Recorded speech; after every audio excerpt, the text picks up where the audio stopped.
this interview of a guy named Matt Sullivan, I think Lebertard had it, was fascinating to me. So he covered the Nets, and ended up getting really close to Kyrie Irving. Had some very interesting thoughts about Kyrie, pretty close to Kevin Durant as well. But he was, there's been talk about player empowerment and what this Nets team has been like. Because remember when they didn't really stand up, you get a coach fired going back to last year, then Jacques Vaughn takes over. And if they really wanted Jacques Vaughn to be the head coach, they would have gone to the bubble. I'm talking about Durant and Kyrie. They didn't. Then they get James Harden this year. But it always felt like, even though they had Steve Nash, what Kyrie was saying, we want to work kind of no real head coach. That's really what they think. Anyway, this is Matt Sullivan talking about how the Nets organization acquiesced to so many of the needs of their star players.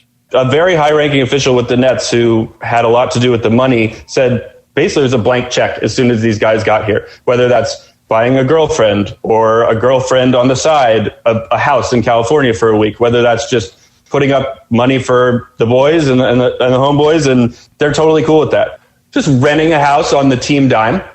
These guys don't pay for a lot of personal stuff themselves. And so the financial team of the Nets would kind of come every week or so. They'd be like, okay, we thought we had this under control. We got to redo the budgets every week. And they were like, it was just a new thing every damn time. There's a lot of things that the Nets do that aren't kosher. There's a reason they have this kind of Kremlin-esque wall around everything they do.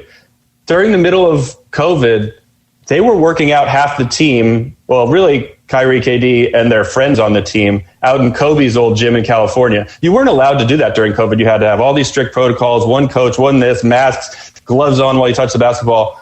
But they were running like a secret camp the whole time, trying to get KD and Kyrie in shape. That's interesting. I don't know where Kobe's gym, he's talking about the Mamba facility, which is kind of near our work, right? It's in Newbury Park, I believe. Because Kobe didn't actually train there. He trained at a place, he didn't live near there. That's why he took a helicopter there that ultimately led to his death. But the whole thing is fascinating, right? That they just, whatever they could do to keep those guys happy. And what ends up happening is that becomes the bar, right? That's where the bar gets set. And it's interesting because, what I've heard of LeBron is, yes, LeBron does have Rich Paul involved in clutch sports, has been kind of demanding, and they have their guys kind of always around the team. But LeBron is far more coachable. As long as he believes that you're going to help him win, he'll do whatever it takes. Whereas it feels like there's a lot more pushback from Durant, from Kyrie, and I don't know about the level of pushback you get from James Harden. Although this is what happened in Houston. I don't know. My takeaway is that doesn't work. That's never been something that's sustainable. It's never been something that worked. There's always on successful teams a pushback from the star players in terms of how hard they work. But we go back to when we were, during the pandemic, we were watching the Michael Jordan documentary. And one of the things that sticks out to me is he was always there working. He was respectful to his coach. He was a guy who tried to finish first in the sprints.